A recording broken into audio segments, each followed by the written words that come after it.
Okay, hopefully everyone can hear me okay. As you mentioned, my name's Aaron Ahern. I'm a psychologist from the VA Medical Center in Salt Lake, and I'm on the PTSD team, but I coordinate a program for student veterans. And basically what my job is to do is to make all of VA healthcare accessible to our student veterans. So part of what we do is we're out at 7 different campuses through Utah and Idaho. And we do a lot of outreach to student veterans. Primarily that's done through peer mentoring. We also do training for faculty and staff, obviously, because that's what we're here for. And we do mental health treatment on campus, make it more available to our student veterans. So today we're going to do a presentation we call Working with Student Veterans 101. I'll give you an overview of working with student veterans and some of the concerns they may have here on campus. And I hope that you'll come back and join us for part 2. Call that Got Your Six training, and that takes place in January, but we're hoping to make that kind of a semi-annual thing. So once you've done levels 1 and 2, you get a tactical patch like these, where you can display this on your office so veterans know that you're veteran friendly and someone who would be willing to work with them and be supportive. This is the patch we have for Salt Lake Community College, and this is Weber State's. We'll be developing one, probably with a bull on it, for Utah State. So. Okay, so let's get started. So the goals of our presentation today would be to give you, like I said, some general information about veterans, some of the demographics of the military, some of the military culture. We'll give you information about deployment. Specifically, we'll talk about deployment to a combat zone, as well as post-deployment issues or readjustment issues. Talk about some of the mental health and physical challenges our veterans may be dealing with, and also give you information about veterans on campus in general, but specifically about veterans on this campus, what you might encounter here at Utah State, give you some tips for working with student veterans, and hopefully give you some resources that then you can use in your interactions with student veterans. Okay, so let's start with information about veterans. Most of the veterans on campus are going to be from one of these campaigns.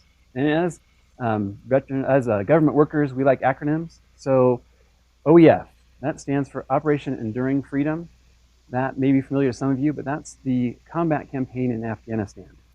OIF, or Operation Iraqi Freedom, that is obviously the combat mission in Iraq, which ended in 2010, but as we know, they're continuing to be operations in Iraq currently. Operation New Dawn was also the transition period after the military campaign in Iraq. Operation Odyssey Dawn, which is the military mission in Libya. And then we also have other veterans from other eras here on campus.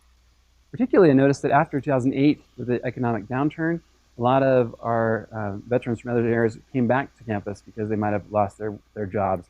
We'll see other veterans who are in retirement come back to school. So we have veterans from as early as Korea, the Korean conflict, through Vietnam, as well as the Persian Gulf War, as well as we also have some veterans from peacetime. So the military is a very diverse organization. Ethnically, it represents about the same ethnic diversity as the country as a whole.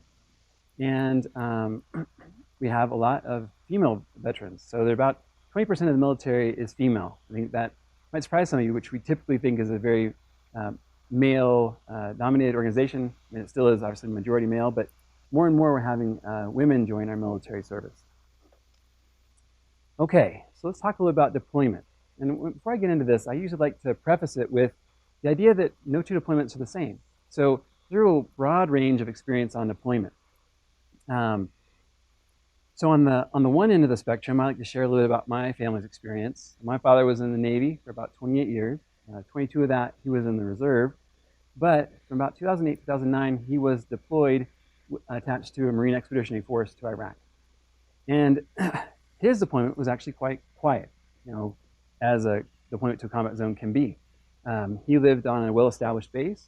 They had solid structures, regular food, a place to work out. They didn't even usually get mortar fire or indirect fire. In fact, the Marines thought it was just too nice, and they called it Camp Cupcake. It was just too nice for Marine Corps living. That's one end of the spectrum. That's a very quiet deployment, which still can be very, very stressful. On the other end of the spectrum, you have someone who might be in a very remote outpost, say in the mountainous regions of Afghanistan, don't have ready access to hot meals, just eating meals ready to eat, not necessarily having access to hygiene, can't shower regularly, and maybe going outside of this small outpost on a regular basis on a foot patrol, engaging with the enemy, being fired upon, and obviously returning fire. Very different kind of deployment. So these are two maybe extremes on this spectrum, but there's a lot of experiences in between. I think it's important to remember that while we may think of the military and think of infantry, someone who's engaging in combat every day, they're what we might call the tip of the spear. And so there's a lot of people who support that mission. So you have cooks and doctors and lawyers and mechanics and semi-truck drivers, all kinds of other experiences in between. So when we talk about deployment, I don't want to paint with too broad a brush. I want to give you some ideas about what are common experiences on deployment, and then give you an idea of what could be the experience of the person you're talking to. But remember that, again, no two deployments are the same. So the first deployment stressor that might come to mind is a combat exposure. Receiving mortar fire, receiving indirect fire, receiving direct fire, and engaging the enemy in that way. Next might be less likely to be something that comes to mind readily, which is a sense of lack of preparedness. You'd think, well, people are training for deployment all the time, they should be ready for deployment. And that's true to some degree. However, because of the nature of our current warfare, not everybody was trained to do insurgent type of combat, so anti-insurgent kinds of mission. For an example would be artillery. So although people who are working artillery are trained in infantry-style combat, they then specialize in artillery, so distance weapons like mortars or howitzers or missile systems. But when they're deployed, we don't really have a lot of use for that. So oftentimes they're asked to do other tasks. That could be foot patrols, that could be guard duty, that could be guarding detainees. They don't necessarily feel prepared to do that. And that can be very stressful for some of our military service people. Equipment and supplies, another kind of example that comes up quite a lot is for our female veterans. They'll tell us that body armor wasn't designed for the female body. It didn't quite fit them well enough for them to feel comfortable and confident in the equipment. Another thing that can be stressful. So they're just some examples of how lack of preparedness for deployment can be a stressful thing. Another really big one, and one we're going to really talk a lot about today, is perceived threat, seen and unseen. And I think, again, we need to talk about the nature of this kind of warfare.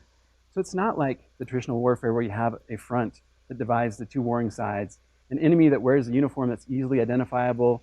At this point in time, in these kinds of campaigns, the enemy could be anywhere. They could be on the base, they could be off the base. They don't wear a uniform, so you don't really know who the enemy is. And so at any given point, you could be attacked. And that leads to a different level of awareness. And to illustrate that, I want to show you a little video. So this is some driving in Iraq. Hopefully this will work. Sometimes embedded videos in PowerPoint are unpredictable. So if not, we'll get out of PowerPoint. But there you go.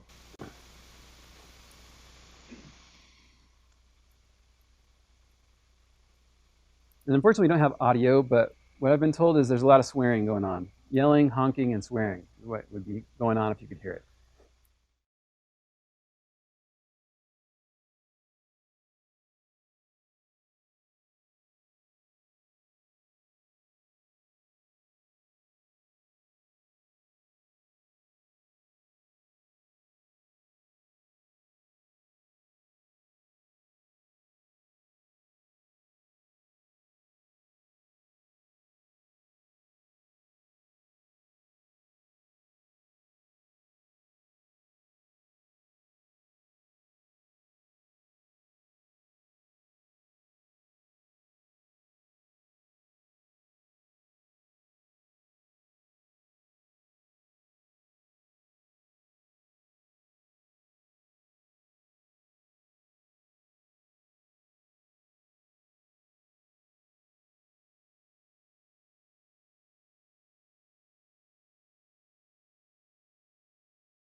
And I think I should also mention, when we've given this presentation before, some of the comments would be, looks like they're running from something or they're trying to get away from something. And this is actually just normal driving. So any other thoughts about why are they driving this way? What's happening here? I don't know. Everything's Yeah, that's exactly right. So they're under orders not to stop. So what we're probably seeing is this is the lead vehicle in a convoy. So you have to imagine several other military vehicles behind this one. And because of the enemy's tactics, you can't stop. So oftentimes, what the enemy would use was improvised explosive device planted in a road. That's so common. IED. A lot of people probably have heard of IEDs before. So what happens if you stop is then they would come in and attack from the sides with, small arms fire or RPGs or things like that. Could also be another thing that people would do would they have vehicular-borne IEDs, so big explosive charges in vehicles. So if you get hemmed in, another vehicle come in and detonate on impact too. So again, what we talked about is then you're driving through this city and you don't know who the enemy is. You have to be watching everybody. You have to be aware of what's going on all around you, and you can't stop, even when you see civilians, even children crossing in front of you. So just want you to be kind of getting into their shoes a little bit about what they've been through and what it might be like to come back into a crowded space like a classroom and not be able to kind of let your guard down, be watching people's hands, what they have in their backpacks, what's going on around you, and then trying to be learning at the same time. Kind of raises the level of difficulty when you're doing calculus a little bit. So, okay. So back to deployment stressors. So for those of our veterans who have been in combat, it's not just the act of combat, but the aftermath. So the suffering, death, loss, destruction, and the sights, sounds, smells of the dead and dying. I mean, pretty intense things to witness. For pretty much everybody who's been on deployment, there's unprecedented fatigue. So the op tempo is high, so you're going and going and going. You don't necessarily have a set sleep schedule. You could be working nights for a while, it could be working days for a while. Just need to be up and going whenever a mission's going. Inner conflict. Some of our veterans, there's a sense of a disillusionment. So conflict between what they believe politically, what they believe morally, what their personal convictions are in the face of having been confronted with war and all that entails. Many people are taught, thou shalt not kill. But then all of a sudden you're in a situation when you need to or have to protect yourself and your buddies. How do you reconcile that with your own beliefs? Oftentimes people also receive a disillusionment with the mission at hand. What are we doing over here? They don't want us to be here. We're not doing any good. Those kinds of things can be very stressful for a person on deployment as well as after. Difficult working environment, like we mentioned before. Some of our veterans aren't stationed somewhere where they have ready access to hot food or hygiene gaps, like we talked about here. Long work days, no privacy. There can also be sexual or gender harassment.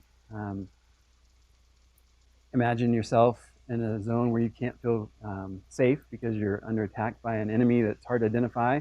And then the people who are supposed to have your back, your comrades in arms, are harassing you or making sexual advances that you don't want.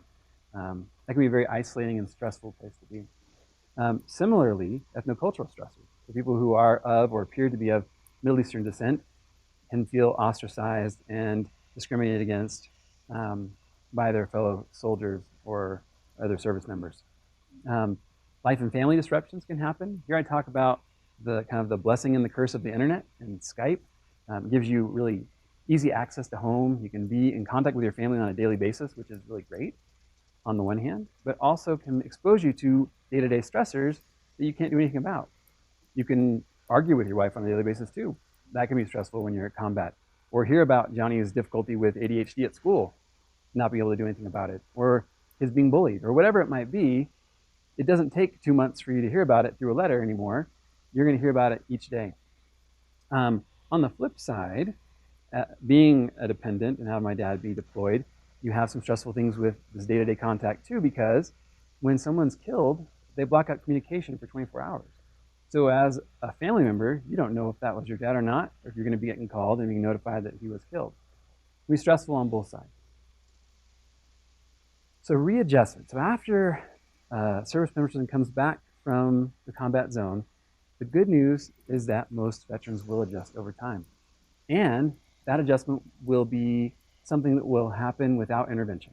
Most people don't need to go to treatment. They just need time to get re-established with their family, get back into their work, get back into life. But this acclimation period will vary by individuals, and some of the nice things we're learning in the research is that there are protective factors that help people to adjust more quickly, and you actually be a part of that.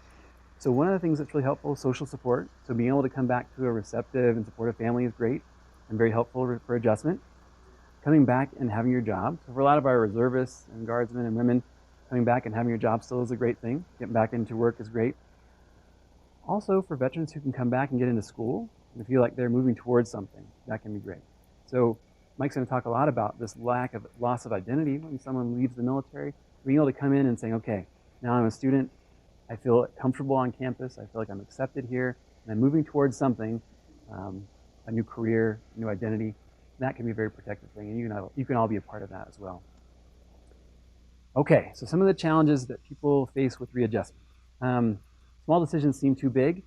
That makes sense if you think about it. When you've been in the military and you're told where to be, at what time, what to wear, what your job is, what you're supposed to be doing. Coming back and having like a billion choices and internet provider, that can be overwhelming. Or so many different kinds of cereal. I mean, that can be a tough thing. The other thing that oftentimes veterans say too, though, is that day-to-day concerns just seem so trivial. And they feel really frustrated with the younger generation who's so wrapped around the axle because they don't have enough Twitter followers or someone unfriended them on Facebook. That can really be upsetting to some veterans because they're just like, these kids are really stupid. They just don't get what life's about because they've been in these life or death situations, and now you're faced with people who are just losing their mind over social media. Another thing that can be really challenging for our veterans is when there are unrealistic readjustment expectations, either on the part of the veteran themselves, because they think, I should just be able to come back home and be normal, or on the part of their family, like, you should just be yourself again. Well, that's not really realistic. And when you hold that belief rigidly, it can be really stressful for both the veteran and their family. Another difficulty will be just not having that shared experience anymore, feeling different than the people around them. Their friends can't relate. And I can't tell you how many times the veterans will tell me the kids on campus just don't get it. Civilians in general, but in particular, the kids on campus just don't understand what I've been through. They can't relate to me. And so they oftentimes won't share what they've been through. Inguinal irritability can be part of this stressful experience. And some people will have an increased kind of spike in substance use after they return from deployment. Okay. Also driving, as you might imagine, when you've been in a war zone and you've kind of seen what that driving's like, coming back and driving here can be stressful because you might see debris on the side of the road, and automatically, without thinking about it, you react to that as if it's an explosive device. You might swerve to get away. Another thing that oftentimes happens overseas is that the enemy will go on the overpasses and drop explosives off the side. So military personnel will naturally change lanes as they go under an overpass. Speeding, not wanting to be boxed in, kind of traffic where you're stuck can be really stressful. So driving can be a very stressful experience for a lot of our veterans. Family challenges could be that while you're away, say you were the disciplinarian and your spouse took on that role, trying to figure out what your role is in the family again, connecting with children, potentially children who were born while you're away and you've never really met, and negotiating these roles again. Those can be challenging. But again, the good news for most people is that this, over time, will get better. People will readapt. Another way to think about it is that these things that our veterans come back with are really adaptive. These are skills, these are attributes, these are personality styles or kinds of behavior that saved their life, that were really, really functional in a war setting. But now, it's hard to turn them off. Like the military trains you to be that way. They don't give you the turn-off switch and be like, okay, this is how you don't do that anymore. So they come back, they're emotionally hardened. That makes sense. You can't lose emotional control when you have to be going into combat the next day. You don't have a lot of time to be sad or to dwell on losses. You have to be emotionally hardened. And that makes sense when you're at war, but when you come home, your wife might not like that so much. Augmented watchfulness, having your head on a swivel when you're out, you need to be able to see who the enemy is, works well when you're in combat. Not so great when you're trying to learn math. People become more easily startled again because they're ready to go and they need to be ready to respond. Heightened level of protectiveness can run into problems if you overreact. So if you're overprotective of your family and kind of react angrily to other people or perceive threats when there aren't there, that can be problematic when you come back to the civilian world. Sometimes it's very difficult to sleep. As we mentioned, the sleep schedule gets interrupted while you're on deployment for most people. You can also have a change in your worldview. particularly about safety. Might view the world as a very dangerous place and not be able to trust other people and trust that they have good intentions. Again, that's good when you need to be suspicious of the people around you, not so good when you're trying to have a family life at home. Okay, so while most people will readjust well, about 30% of our returning personnel will be diagnosed with a mental health diagnosis, PTSD and depression being the most prevalent. There's also some research to suggest that while not more than 30% will have the official diagnosis, upwards of 40 to 50% will have some symptoms of PTSD or depression, even if they don't meet full criteria. And that's some research that's been done of our student veterans. So these are veterans on campus, on universities across the country. Traumatic brain injury is also very common.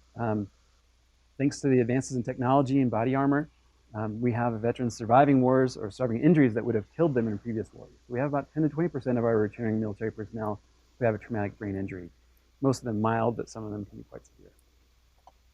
Okay, so I want to show you a little vignette. And again, I don't want you to ever feel the burden that need to diagnose anyone with PTSD or anything else. I want to show you a little vignette of what it might be like for a veteran who's returning home and how they interact with their spouse and the people around them.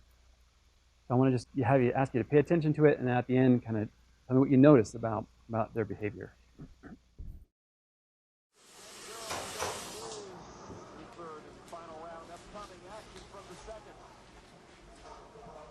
Here we're going to take a look at Babe, I'm going to bed. Are you coming? Yeah, I'll be there shortly. You say that every night, and when I go to bed and wake up 2 or 3 o'clock in the morning, you're not there. Please come to bed. Just let me finish watching the rest of the show and I'll be there, okay? Final round of our K1 battle at the Bellagio. Remy Bonjaski in the blue trunks on the left of your screen. Michael McDonald, he knows how to win in Vegas, on the right of your screen. Mike, how did you score that last round? I've got them both to McDonald by a half a point. Although the last one was closer than the first one. He's taking Bonjaski to school.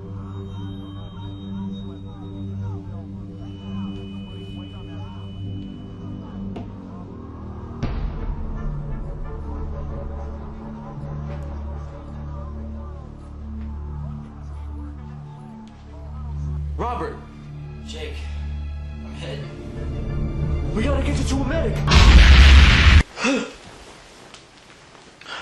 Babe, are you okay? Jake, are you okay?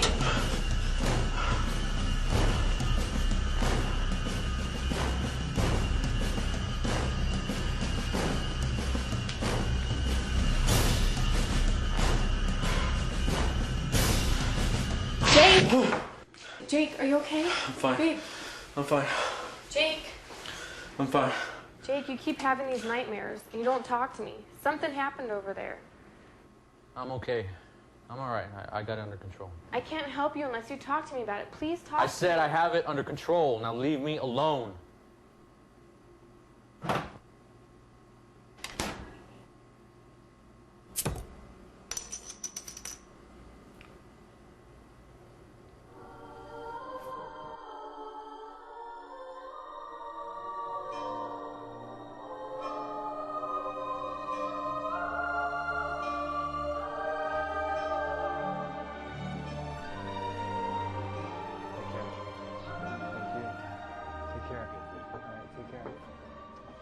Good morning, Julie.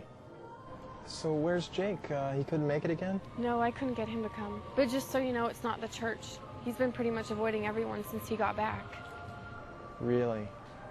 Well, how about Robert? Has he seen him lately? You know he's back. I heard he just got out of the hospital recently. He's seen him once. Only once? I thought Robert and Jake were really close. They are close. I think it's hard for Jake to see Robert. It reminds him of what happened over there, and I think he blames himself for that. Oh, I'm sorry, I'm holding up the line. Julie, you have my numbers. Give me a call, okay?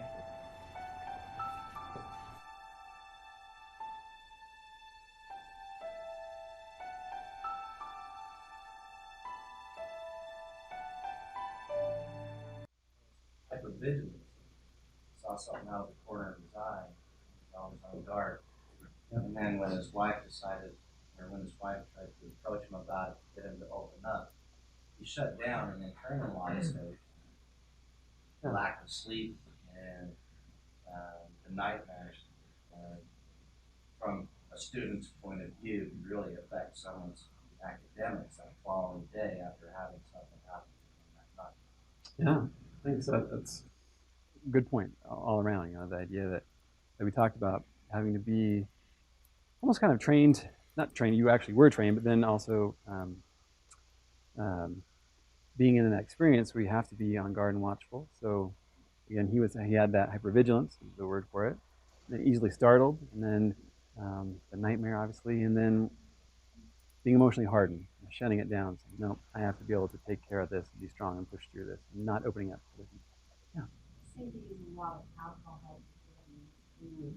Yeah, good point. It did seem like you had several empties there. He had been using a lot of alcohol, and when he was upset, that's what he turned to, was the alcohol. Sure. Other thoughts, other observations? Yeah. Not wanting to help, but him not wanting to open up and getting frustrated. Yeah, so emotionally distanced, even from his friend. And then I think the priest had said, oh, well, have you seen this good buddy that he had? And she said, well, I think it reminds him. So avoiding reminders, avoiding things that might upset you because they were traumatic. They were tough things to experience. Yeah. Other observations? Yeah. I don't want to say abnormal, but not typical relationship with time. Because he was watching TV and then suddenly he's coming from a nightmare. I didn't know if he realized he had gone to bed or if there's something around that. That's a good point. I think I've always kind of thought that was part of the video because it was kind of unclear whether that was a flashback, which could be like this conscious recollection or almost reliving of the experience, where it was a nightmare. Losing the perception of time is not very common for veterans, but you can have a flashback, which would be that reliving experience, feeling as if you were there again when you're fully awake, but they blended into a nightmare. So that's a good point. Any other thoughts about the vignette? Okay, so I'm going to transition to Mike with this question. How does it feel for a veteran to come back to school?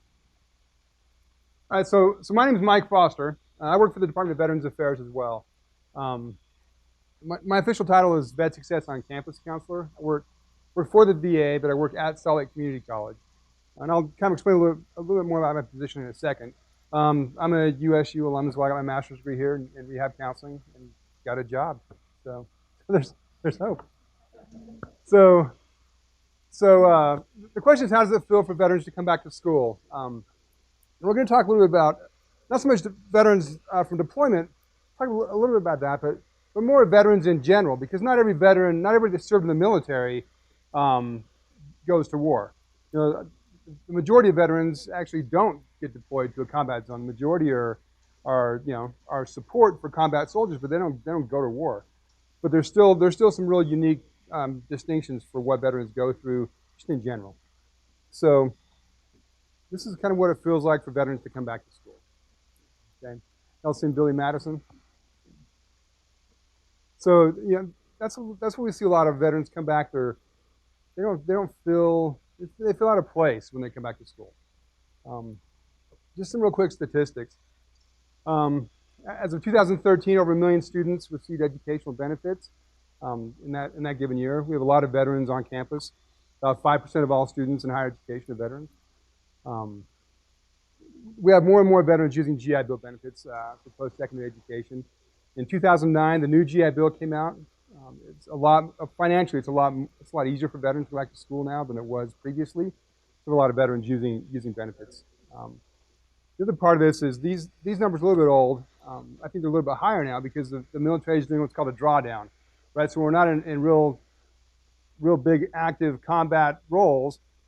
The military downsizes, and so what happens is, people get out of the military and they come back to school. So more and more veterans are getting out now and coming back to school. 91% of enrolled undergraduates, or 91% of students going to school, or veterans going to school, are in undergraduate education. So places like Salt Lake Community College, Utah State, Weber State, U of U. Just a couple more real quick characteristics. You know, Ahern mentioned that about 20% of the military is female, but 38% of student veterans are female. So they're you know, they have a higher representation than they do in the military. More female veterans are using their benefits than male veterans. Where it becomes more like that really Madison is when you look at the ages of students. So, you know, 46% are between the ages of 24 and 34. 23% are between 35 and 44. So the student veterans we work with are a lot older than the general student population. And it's weird for you know, for veterans who are 40 years old, get out of the military, come back to school, and they're sitting at SLCC at Solid Community College in Math 1010 with somebody who just graduated with their kids from high school. It's a really weird thing for them. They really feel out of place in the classroom. 47% of students of student veterans are married or have children. 47.3% are married. In Utah, I don't know that's that much of a difference. This is Utah. So in general, I want to talk a little bit about military culture and where veterans are coming from in general, not just from deployment, but just veterans in general. So how many veterans do we have here? 3 of us, 4 of us. All right. How many people here are no veterans? Okay. Right. So you can use this in general. Okay. The military offers a huge sense of belonging. When you're in the military, you have every day you know exactly where you belong. You have a uniform you wear. You have a patch on your shoulder. You know exactly where you're supposed to stand for formation, who you salute, who you don't salute, where you eat, what you eat. Your job is sometimes it's mind-numbingly routine. Like you know exactly what you're supposed to do any given minute of the day. But there's a real sense of belonging there too. There's a real culture there. And your unit is your family. You have a platoon, and that's your family, and everything revolves sort of around your unit mission. So you have a real sense of belonging. Amazingly structured environment, and typically you have a sense of responsibility or level of responsibility that you don't get in the civilian sector. So you can join the military at 18 years old, right? You graduate from high school one day, and you're in basic training a week later. You go through basic training. I was in the Army. Basic training was 8 weeks long.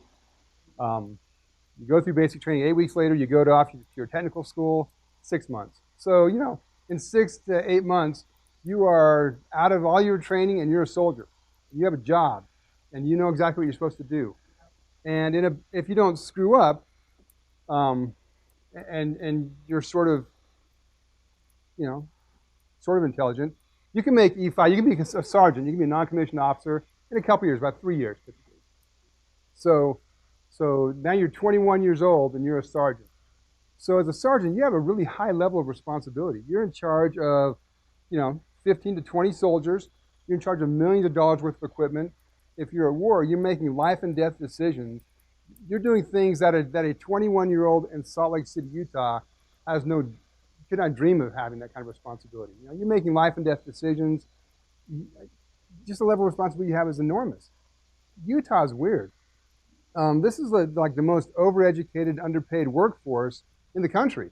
There's not a 21-year-old out there that can do what these guys were doing in the Army here in Salt Lake City. You know, so you get out of the military. If you get out of the military at 23, you come back to Salt Lake and you're not qualified to drive a pizza truck because everybody here has a bachelor's degree and speaks a foreign language. So you're just sort of out of luck. So you have this really high level of responsibility that you can't get in the civilian world. You know, another thing veterans deal with is they don't always choose their MOS, their military occupational specialty. So you go through this training, you get trained in what the Army needs you to do, not what you want to do, right? So when you join the Army, you take a test, it's like the entrance exam, the Armed Services Vocational Assessment Battery, the ASVAB. And that's where they tell you what you can be. A lot of times it's what they tell you they need. Like if you're a recruiter, your recruiter needs a certain amount of infantry soldiers. Well, congratulations, your score was good enough to be an infantry soldier because that's what they need that day. But that test kind of tells you what you can be. I took the test when I joined, and they said, "Wow, you're kind of smart, but you don't have any mechanical skill at all. So don't touch anything. So I joined, so I enlisted, and they said, what can you do? I said, I can't do anything. So I joined the Army. And I said, I can speak Spanish. They said, well, that's cool. You can't break Spanish. So they sent me to be a linguist. I was a military intelligence linguist. Not because I was smart, but because I couldn't do anything else. I didn't have any other aptitude at all. So when I got out of the military, there's not a big demand for military intelligence linguists, right? It's a pretty narrow field. So I got out of the military, and I'm like, well, now what do I do? There's no cross training for that. You know, if you're a tank driver, hey, that's cool in the Army, but there's not a lot of tank driving positions in Salt Lake City, Utah. You know, a lot of jobs that the military gives you don't translate to the civilian sector. So you sort of don't know where you belong because you had this cool career, and then you know you had this really cool job as a tank driver, for example, or a tank mechanic, or a crew chief on a Black Hawk helicopter, whatever. And you know you have this really cool job. You're doing this job, and then you get out of the military. So suddenly you lose your job. You're unemployed. You don't belong anywhere because you're not in the Army anymore. You don't have that unit that you belong to. You don't have a uniform you wear. So you've gone from being, you know, Sergeant Foster to being, you know, Mike Foster, I'm just a student. And that just a student is a kick in the teeth if you've had a career and a profession. And for a lot of soldiers that we work with, when they've done this for years, and you know, they're getting out at like, you know, 38 years old, they've done their 20 years in the military, they're 38 years old, 40 years old, they've had this cool career, and they get out, they don't have a degree, they don't have any real transferable skill, you know, a tank mechanic ain't that big of a deal in the civilian world. There's no tanks that need fixing here. So they've lost that identity. They've lost all of that. When in our society, we really tend to gain our identity by our occupations, right? When somebody asks you, what do? You always answer first with your identity. When people ask me, what do? I'm a counselor. I work for the VA.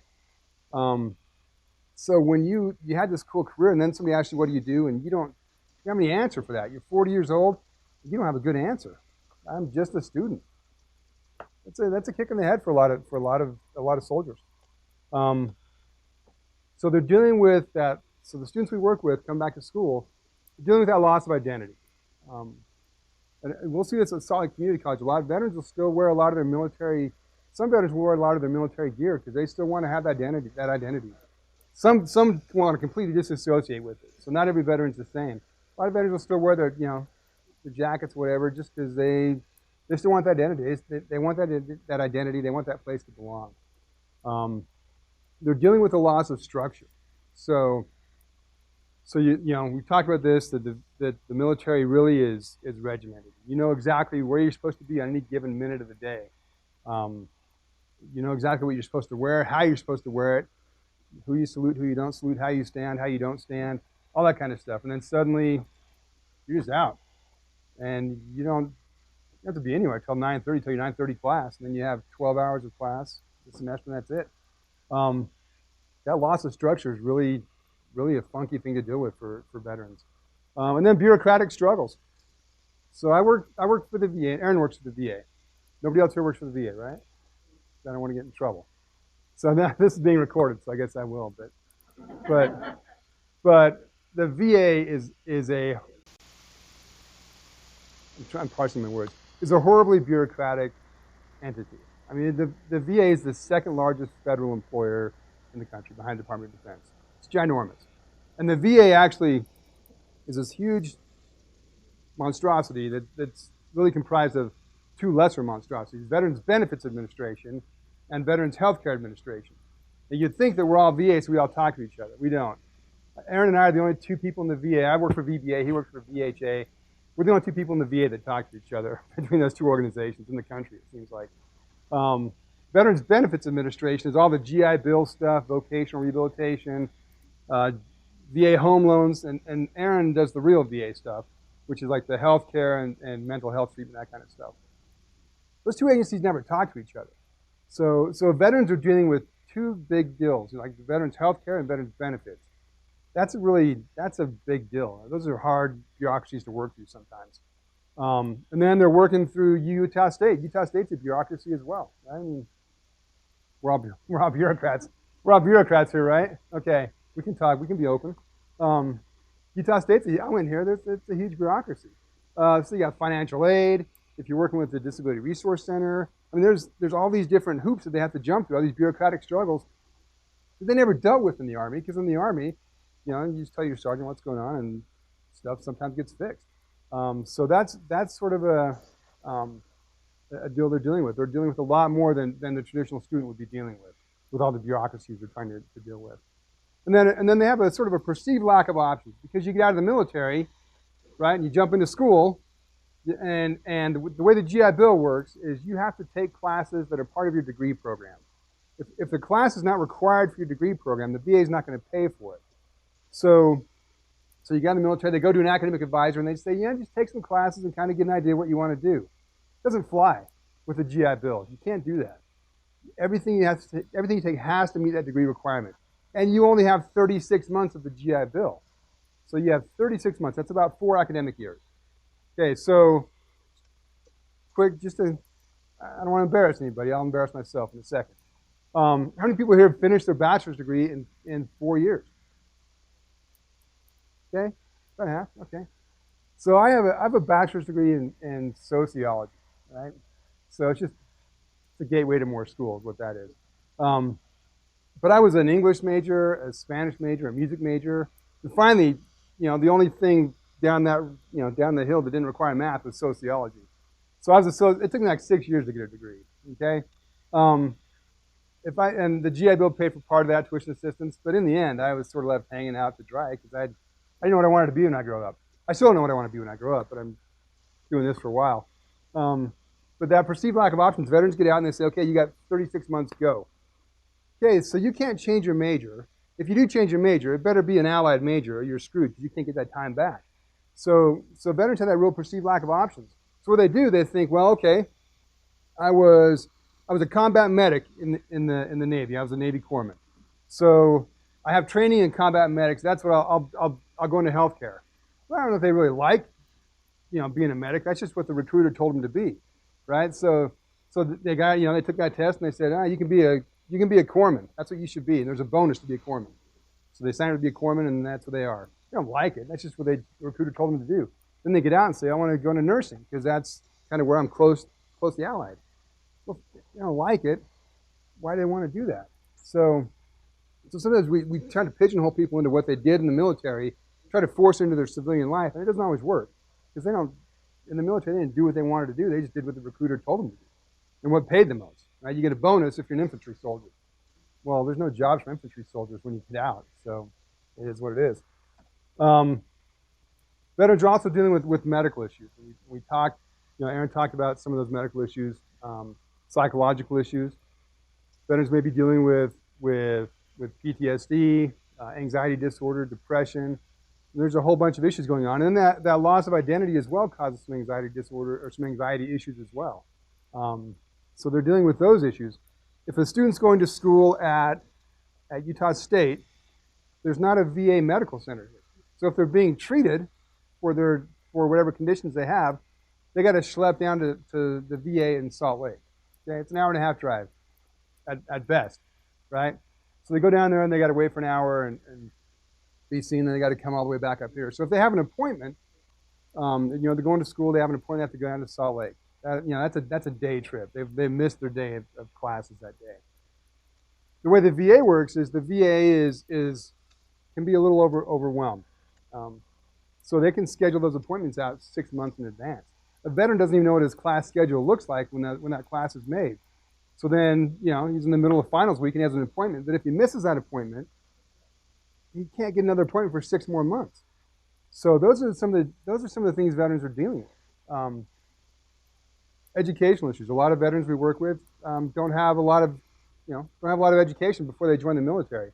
A lot of veterans didn't do that well in school, which is why they joined the military in the first place. Then they come back and just jump right into Math 1010 or whatever, and it's sort of sink or swim. And a lot of veterans sink pretty quickly at that first semester or two. And then reserve obligations. And this is a big one in Utah. At one point, Utah had the highest deployment rate for National Guard soldiers or National Guard units of any state in the country. We have a big National Guard population in Utah. And a lot of National Guard students are going to school at Utah State, at SLCC, at the U of U. And so when a unit gets deployed, you know, they can get deployed in the middle of the semester. So a veteran's going through the semester, and they get an email from their unit commander, says, okay, next month on the 15th we're getting deployed for a year. Ready, set, go. So they got to put their whole life on hold, their whole academic career on hold, to go deploy for a year. Right? They go for a year. They come home with some of the stuff that Ahern just talked about, all those all those deployment stressors, and they walk off the plane, hug their family and stuff, and they go home.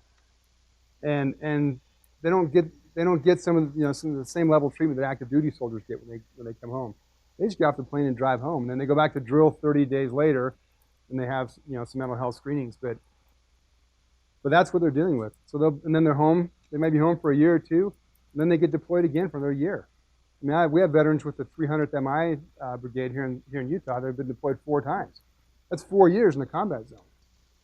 So they're trying to get their degree, but they're getting deployed every other year. Or they're trying to maintain a career and getting deployed every other year. Those are issues that veterans are dealing with right now in Utah. And with the high number of National Guard and reservists that we have in Utah, that's a really big deal. They're just dealing with those constant deployments. Those deployments are slowing down a little bit, not so much for the reserve soldiers. For the National Guard, it's slowing down. For reservists, they're just still getting pumped in about every other year. They're getting deployed for 6 months to a year all the time. So those are things that the veterans are dealing with. But on top of that, if a veteran has a training they have to go to, well, the National Guard doesn't care if you're in school, right? They don't care. The National Guard owns you when they need you. You sign the contract that says, I'll go when you need me, and they need you for training in 2 weeks. Even if it's during finals week, you go. So that's the kind of stuff that veterans are dealing with here at Utah State. But what we want to make sure is that veterans don't feel like they're just sort of left hanging out to dry. We want to make sure they understand the benefits they have. And this is sort of a big one. When I got out of the military, when I out processed, it was a day basically, and you go through you go to each station like finance, and you say, okay, do you owe us any money? Do we owe you any money? Sign here. Then you go to the facilities place. Did you break anything in your barracks? Yes, no, and you sign this thing. You go through the whole thing, and then you just go home. That's it. Now, and nobody ever told me about my benefits. I didn't know what my benefits were. They just gave you a pamphlet, said, here, read this on the plane home. That's about it. It's a little bit different now. Veterans now go through a transition assistance process where they go through like a week-long program, and they learn about their benefits. They learn about their education benefits, their health care benefits, their housing benefits. There's a whole bunch of benefits that veterans are entitled to. The problem is in the National Guard, that doesn't happen like it does for active duty soldiers. So your National Guard soldiers, they get off the plane, they drive home, they don't know what they're entitled to. But veterans have medical benefits. They have a lot of medical benefits if they know how to access them. Navigating that system, again, is kind of funky. They have a lot of mental health benefits as well. Ahern Ahern's program is fantastic. He's on campus. You physically are on three different campuses, but your program is on like 7 campuses. Yeah, he's like Batman. He's like everywhere. So, what's that? They were here, but today. No, but his people are here, right?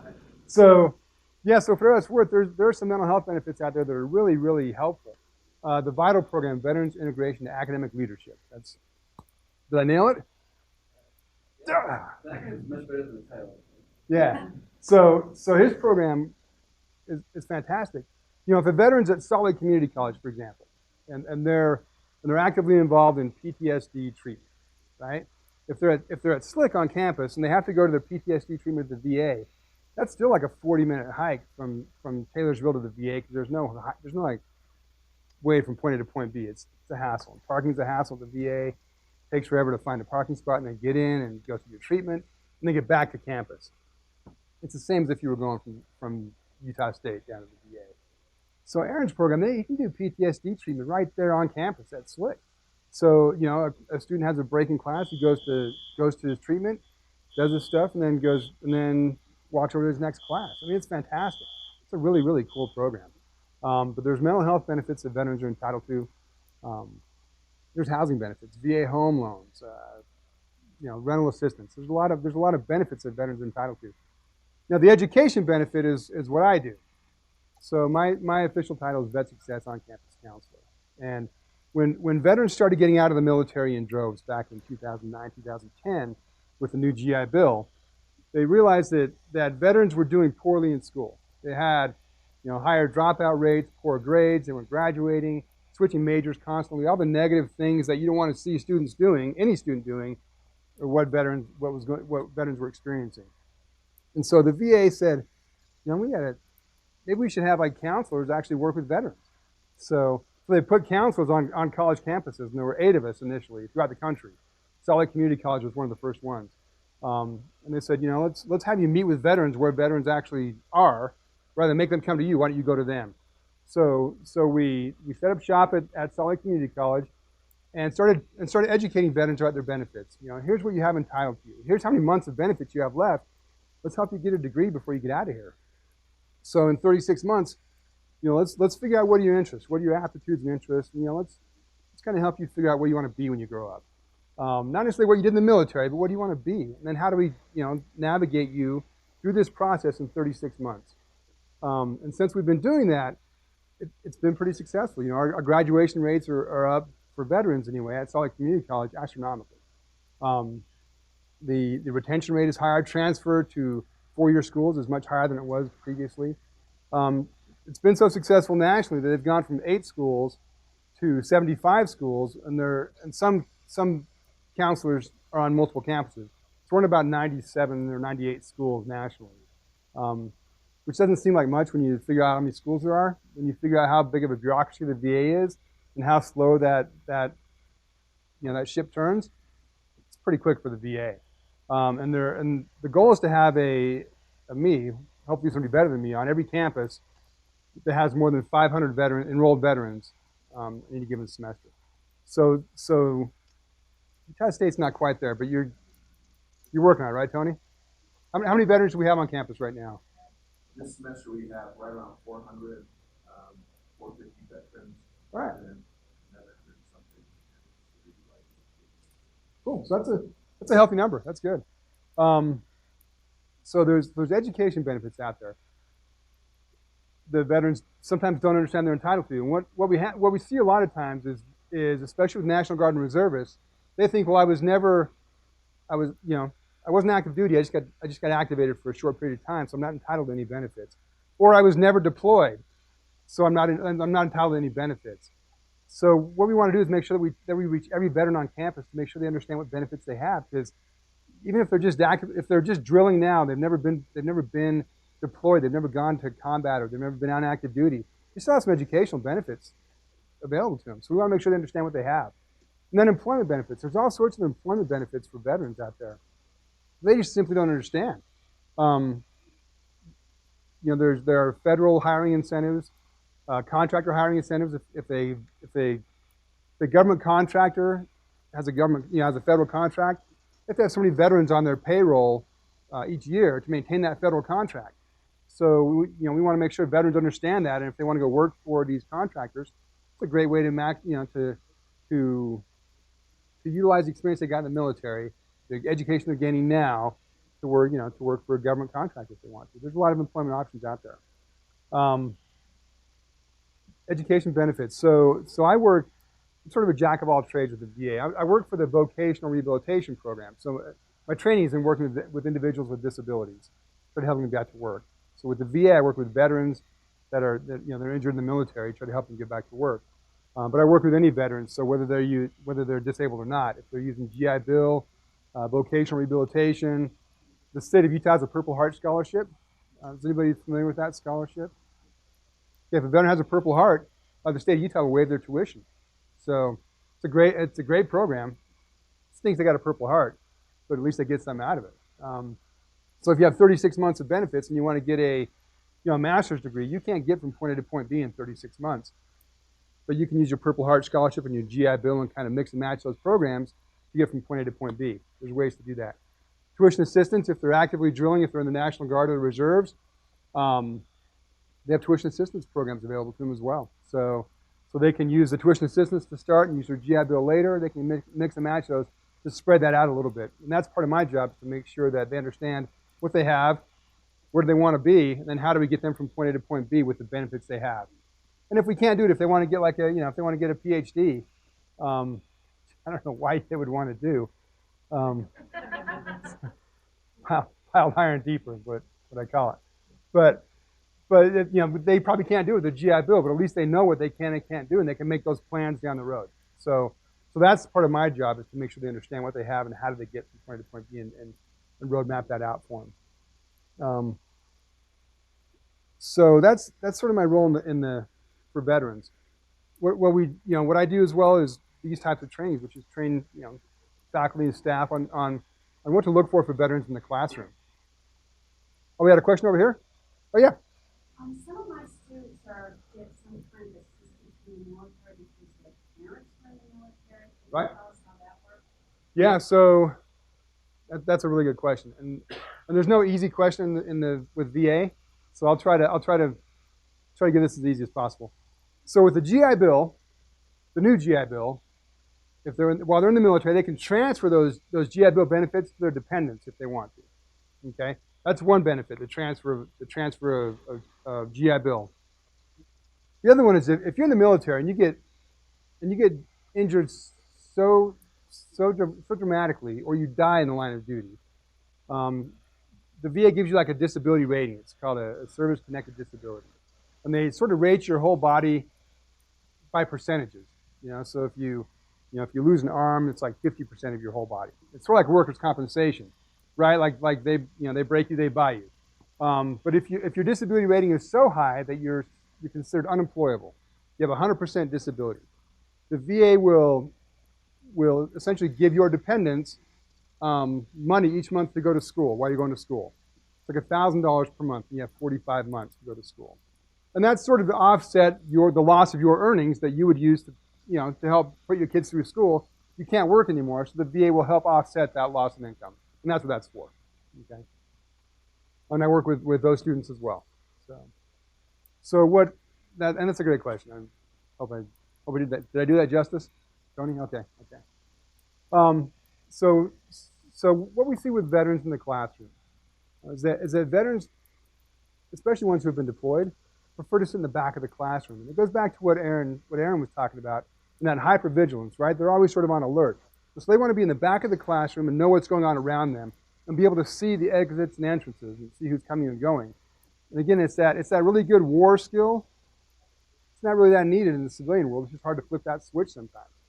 They're going to avoid having their back to the door. They want to see kind of everything around them. They can appear distracted and have trouble with memory. We saw that vignette with the flashbacks, right? So imagine going through that every night and then coming to class and trying to focus on the stuff you went through in class, or that you're supposed to be focusing on in class. You're going to be distracted because you're tired. You're always sleepy. That's the last one. You're always just sort of on edge. Your body can only do that for so long, and then you're just tired. You may leave the class unexpectedly. There are things that may be your triggers for flashbacks, or things that make you really uncomfortable that not everybody deals with. So they just may leave class. You may miss class. Again, with your VA obligations, if you have an appointment with the VA, you don't want to miss that appointment, because it'll be hell and gone before you have another appointment. It's 6 months down the road.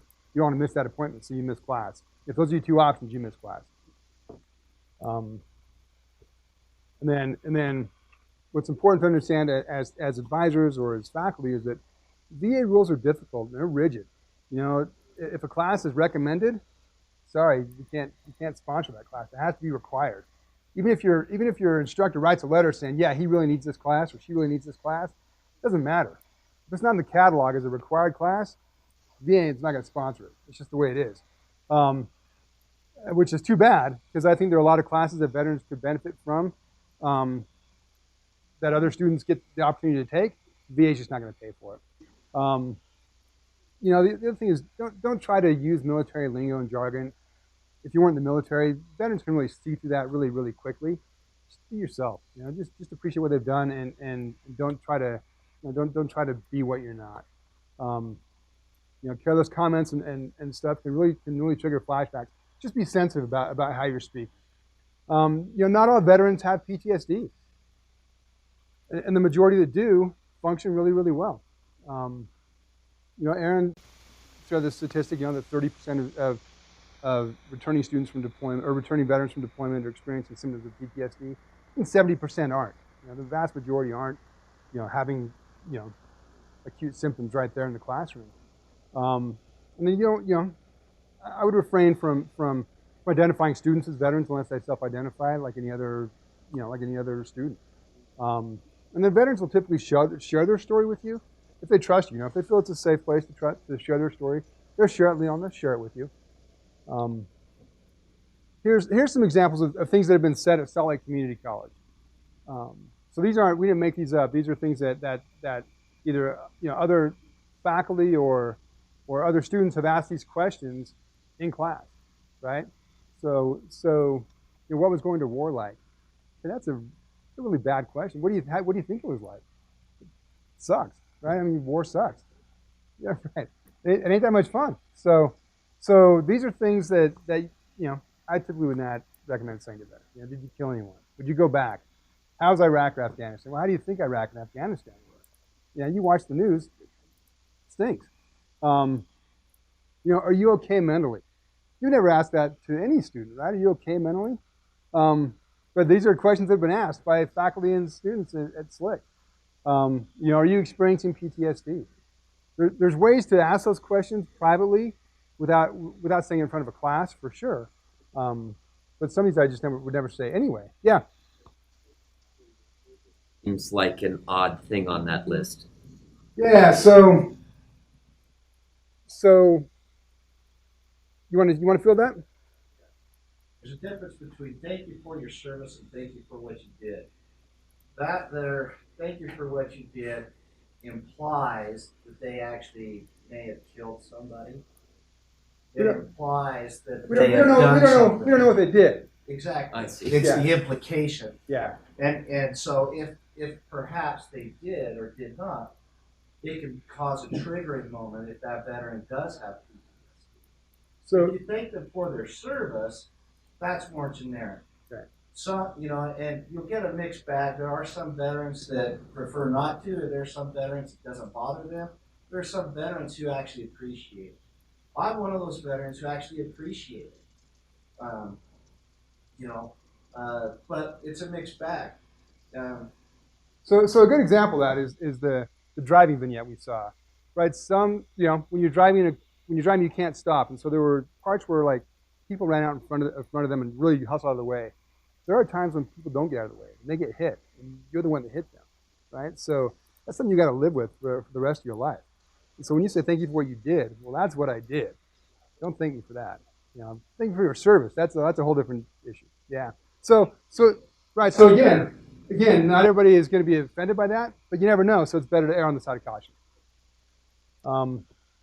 But yeah, that general approach. Thank you for serving. Thank you for your service to our country. Welcome back. Thank your family member. We have a lot of students at Salt Lake Community College who are using their parents' benefits. Some of their parents died in combat. And so we want to be really respectful of them and thank them for their service and for their sacrifice. Factual answers. Questions to get factual answers. When did you get back? What unit were you with? What branch you're in? Sort of real nebulous things. And again, if students trust you, they'll talk to you and they'll share that stuff with you, but only when they trust you, like anything else.